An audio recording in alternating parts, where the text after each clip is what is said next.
bicara electric vehicle atau kendaraan listrik, mungkin untuk Indonesia kita bisa mempertanyakan suatu kalimat tanya, apakah atau bagaimanakah motor listrik untuk Indonesia? Bagaimanakah sesungguhnya peluang motor listrik untuk Indonesia? Atau apakah motor listrik yang paling cocok untuk Indonesia? Atau apakah motor listrik ini akan menjadi electric vehicle yang awal-awal berkembang untuk Indonesia? Nah, kita perlu melihat sedikit latar belakangnya. Kalau kita lihat, Indonesia juga dalam kondisi transportasi sehari-hari, sama seperti negara-negara lain, tidak jarang kita temukan kendaraan-kendaraan yang mengeluarkan polusi ke udara ketika sedang bergerak.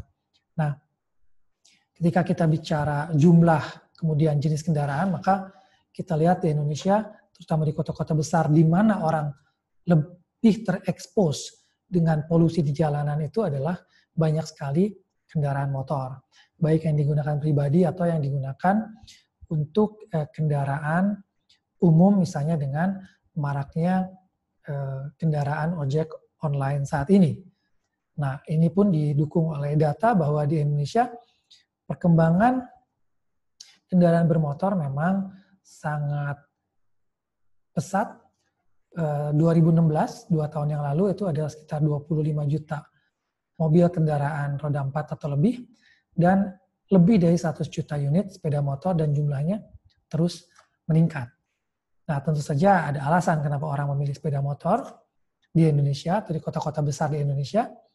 Jadi, biaya investasi awal yang murah antara motor dibanding mobil, kemudian juga fasilitas pembiayaan yang baik, yang sudah sangat mendukung. Kemudian biaya operasional yang juga murah untuk perjalanan harian, bahkan mencapai beberapa puluh kilometer per hari. Kemudian praktis untuk angkut 1 atau 2 orang, di mana kebanyakan orang ketika bekerja atau sekolah juga memang hanya sendiri atau berdua. Kemudian relatif cepat dan lincah di sela-sela kemacetan. Nah, ini sebetulnya menjadi peluang, karena ketika kita bicara sepeda motor listrik, semua hal yang ditawarkan sepeda motor bensin sebetulnya ada di sepeda motor listrik, kecuali saat ini mungkin di biaya investasi atau ya terutama biaya investasinya ya. Tapi kalau kita lihat dari sisi kepraktisan, kelincahan, kecepatan, itu praktis tidak terlalu jauh berbeda. Dan ditambah lagi di sini ada kondisi ramah lingkungan selama operasional karena bersih dari asap knalpot. Kemudian juga gaya hidup sekarang yang lebih modern, dan penghematan operasional, potensi penghematan operasional dalam jangka panjang.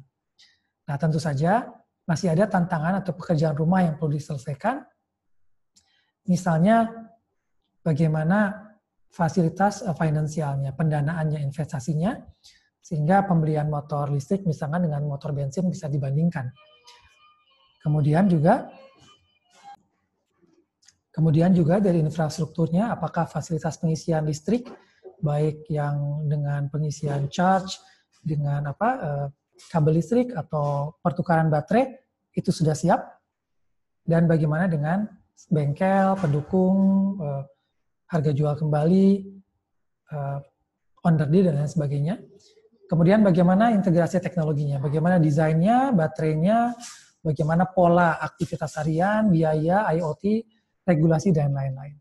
Yang jelas teknologinya sudah ada, dan ini yang perlu kita pikirkan bersama agar kita bisa memanfaatkan atau mengubah tantangan ini menjadi peluang untuk Indonesia. Terima kasih.